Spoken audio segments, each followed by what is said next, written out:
वोरा साहब, जो मैं सवाल पूछ रहा था उसका कॉन्टेक्स्ट ये है। दरअसल मोदी वो राष्ट्राध्यक्ष हैं, हमारे देश के जो प्रधानमंत्री हैं, वो तमाम वर्ल्ड लीडर से 1 to 1 मिलते रहते हैं। पुतिन से भी मुलाकात है, बाइडेन से भी मुलाकात है, उधर जेलेंस्की से भी मिले थे। तो क्या जब ये तमाम लोगों से मिलते होंगे तो आपको नहीं लगता कि एक ब्रिज का काम कर सकते हैं इन सबके बीच में, जिनके बीच में दुश्मनी है? बहुत अच्छी तरह से आपने ये समझाया है। 100% ये पर्सनल केमिस्ट्री बहुत ज़रूरी होती है, और ये मैंने अपने करियर में देखा है। 6 देशों में मैं आपका राजदूत रह चुका हूँ। तो वहाँ पे जब प्राइम मिनिस्टर या हमारा कोई लीडर आता है, और इस प्राइम मिनिस्टर की तो खास बात ये है, वो जादू की जप्फी जो ये डालते हैं, सब लोग मोहित हो जाते हैं उनसे। तो ये पर्सनल केमिस्ट्री बहुत ज़रूरी है, और पीएम साहब इसको कर रहे हैं। एक चीज़ और सर, मैं अपने अमेरिकन फ्रेंड से पूछता हूँ कि आप लोग क्यों नहीं कुछ कहते रूस को कि भाई शांत हो जाओ? कहते हैं हमने तो गाली दी है व्लादिमीर पुतिन को। सर, हम लोग चाणक्य की संतान है, हम गाली नहीं देते। डिप्लोमेसी हम इन लोगों को सिखाएंगे। अगर गाली गलौज करोगे तो दूसरा आपकी बात नहीं सुनेगा। जेलेंस्की को भी हमने यही कहा है कि शांति, दूसरे को भी यही कहा है कि शांति। और जो मैसेज हमने दिया है प्राइम मिनिस्टर ने कि ये ईरा ऑफ वॉर नहीं है, ये जंग का ज़माना नहीं है, ये सिर्फ पुतिन के लिए नहीं है, ये अमेरिका के लिए भी है कि आप लोग भी शांत हो जाइए, मत भड़काइए। वो सर्कस वाला जो है, जो यूक्रेन का राष्ट्रपति है, खामोश हो जाइए। अब you have to find a solution sir, और वो सोल्यूशन नेगोशिएटिंग टेबल पे मिलेगा। मेरे जैसे डिप्लोमेट्स वहां बैठ के समझौता करेंगे।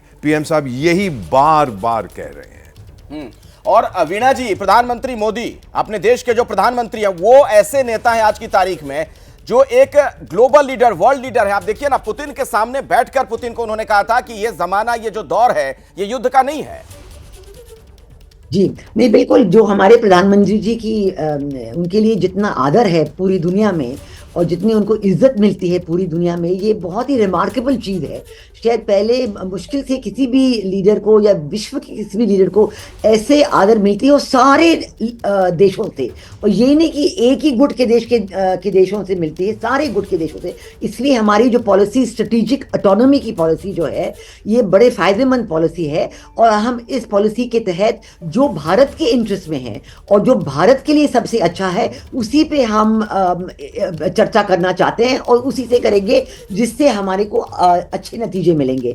तो आप देखते हैं कि अमेरिका के साथ हमारी जो रिलेशनशिप है, इकोनॉमिक रिलेशनशिप कितनी बढ़ गई है, इंडस्ट्रियल रिलेशनशिप कितनी बढ़ गई है, डिफेंस कोऑपरेशन कितनी बढ़ गई है। लेकिन इतनी ही कोऑपरेशन हमारे रूस के साथ भी है, और अन्य देशों के साथ भी है, यूके के साथ है, यूरोप के साथ है। इसलिए, और जो क्वाड के तहत जो है, जितनी इज्जत भारत को क्वाड में मिलती है, मैरीटाइम सिक्योरिटी के ऊपर हम करते हैं, इंडो पैसिफिक इकोनॉमिक फ्रेमवर्क में हमारा जो हिस्सा है और होगा, इससे हम लोग पूरी विश्व समझते हैं, सारे देश समझते हैं कि भारत की कंट्रीब्यूशन हर एक फील्ड में है। और सब चाहते हैं कि वो चाहते हैं आजकल अपना इन्वेस्टमेंट भारत में लाए।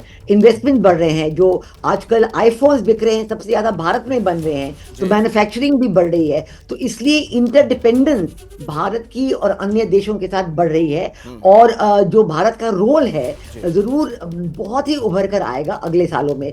अब देखेंगे तो अगर अब जो इन जो मामले हैं, उक्रेन रशिया का मामला और इजराइल हमास का मामला, लेबनान का मामला, नवंबर के पहले तो शायद मुश्किल से कुछ निकल के आएगा। लेकिन ये जो डिस्कशंस होंगे इस विजिट पे, जो हमारे प्रधानमंत्री जी मिलेंगे प्रेसिडेंट बाइडेन से, अमेरिकन लीडर से, अन्य लीडरों से मिलेंगे।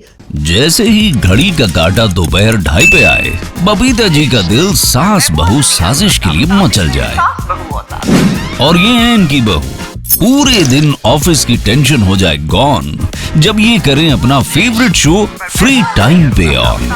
इनकी तरह आप भी देखिए अपना फेवरेट शो अपने टाइम पर, और डाउनलोड कीजिए एबीपी लाइव ऐप अपने स्मार्ट टीवी पर।